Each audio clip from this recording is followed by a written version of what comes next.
Bienvenidos y bienvenidas. En esta oportunidad trabajaré el contenido gas ideal y la ley de Gay-Lussac. Un gas, para ser considerado ideal, debe cumplir con las siguientes propiedades. Un gas está formado por moléculas y dependiendo del tipo de gas, cada molécula puede estar formada por un elemento o por un compuesto y todas sus moléculas son idénticas. Las moléculas tienen movimiento al azar, es decir, su movimiento es aleatorio.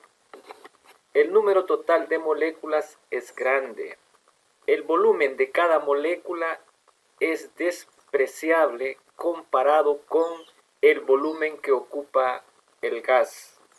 Las fuerzas que actúan sobre las moléculas son despreciables. Las colisiones entre las moléculas son elásticas y de una duración despreciable. La ley de Gay-Lussac nos dice que si la masa del gas y el volumen permanecen constantes, la presión de dicho gas es directamente proporcional a su temperatura absoluta. Así, la presión es directamente proporcional a la temperatura. Si agregamos una constante de proporcionalidad, nos queda que la presión es igual a la constante multiplicada por la temperatura. Despejando, la temperatura que está multiplicando la pasamos a dividir, nos queda que presión entre temperatura será igual a la constante. Así tenemos que presión 1 entre temperatura 1 será igual a presión 2 entre temperatura 2 y eso será igual a presión 3 entre temperatura 3 y así sucesivamente, ya que es constante. Finalmente tenemos que la ley de Gay-Lussac se define así. Presión 1 entre temperatura 1 será igual a presión 2 entre temperatura 2. Veamos un ejemplo. 20 litros de CO2 se mantienen en un recipiente hermético con volumen constante a una presión de 600 milímetros de mercurio y a 30 grados centígrados. Si se incrementa la temperatura a 180 grados centígrados, encontrar el nuevo valor de la presión. Para poder resolver este problema, lo primero que tenemos que hacer es un esquema.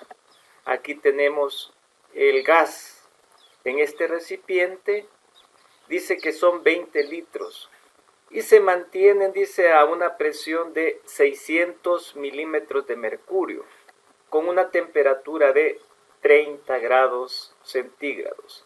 Si se incrementa a 180 grados centígrados, encontrar la presión. En los gases ideales, la temperatura tiene que estar en Kelvin.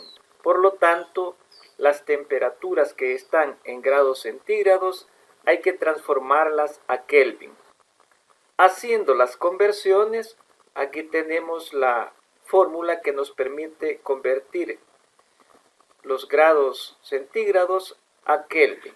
Sustituyendo, donde aparece la temperatura en grados Celsius, sustituimos por su valor. Despejando, operando, tenemos que 303.15 Kelvin será igual a la temperatura inicial. Convirtiendo los 180 grados centígrados a Kelvin, aquí tenemos la fórmula que nos permite hacer la conversión. Sustituyendo, donde aparece la temperatura Celsius, la sustituimos por 180 grados centígrados. Despejando y reduciendo, nos queda finalmente que 453.15 Kelvin será igual a la temperatura final. Como el problema nos dice que el volumen es constante, la fórmula que nos permite encontrar la presión 2 es la ley de Gay-Lussac.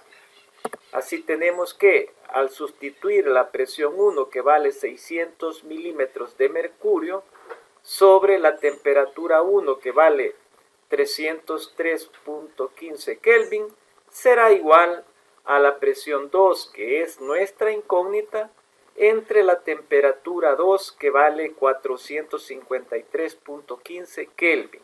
Despejando estos 453.15 Kelvin que se encuentran dividiendo, los pasamos al otro extremo a multiplicar, operando, simplificando los Kelvin, nos dio un resultado de 896.88 milímetros de mercurio, que será la presión que tendrá cuando incrementa su temperatura de 30 grados centígrados a 180 grados centígrados.